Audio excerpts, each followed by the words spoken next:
என்னங்க வந்து அ வைகோ கட்சிய விட்டு வெளிய போனது வந்து ஆதவ அர்ஜுனாவும், விஜயும் வந்து பேசுனதுனாலயா?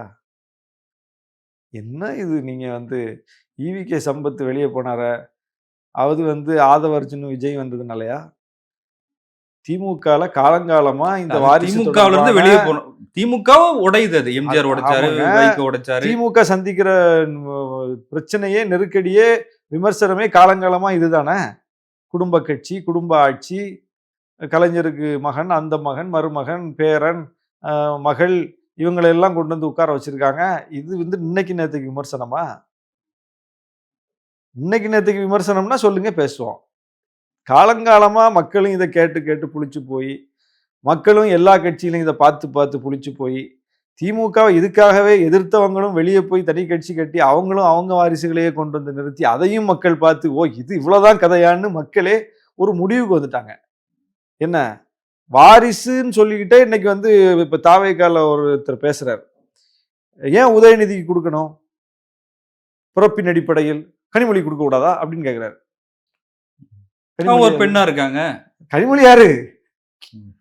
அதாவது அவங்களுக்கே குழப்பமா இருக்கு பாருங்க. ஸ்டாலின் குடும்பத்துக்கு மட்டும் ஏன்?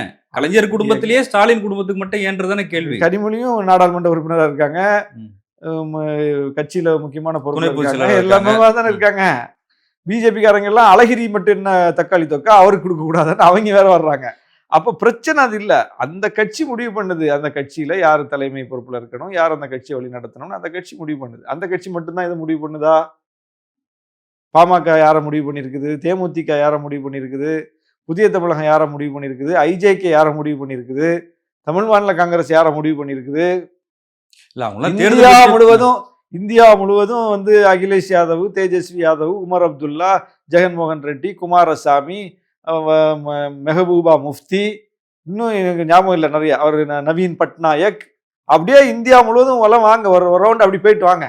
வந்து அப்படி ஏன் நம்ம ராகுல் காந்தி அவரை விட்டுட்டோம். அவரு அப்ப நம்ம கூட்டணியினுடைய தலைவர்ல இருந்து நம்ம கூட்டணி கட்சிகள் அத்தனையும், அதுக்கப்புறம் எதிர்நிலையில் இருக்கக்கூடிய கட்சிகளோட தலைவர்கள் அத்தனை பேரும் முழுக்க முழுக்க இப்படித்தான் இருக்கு. இப்போ இதை வைத்துக்கொண்டு நீங்க மன்னர் பரம்பரைன்னு சொன்னா, அப்ப ராகுல் காந்தி தலைமை ஏற்கலாமா வேணாமா? இந்தியா கூட்டணியை வச்சுக்கலாமா வேணாமா?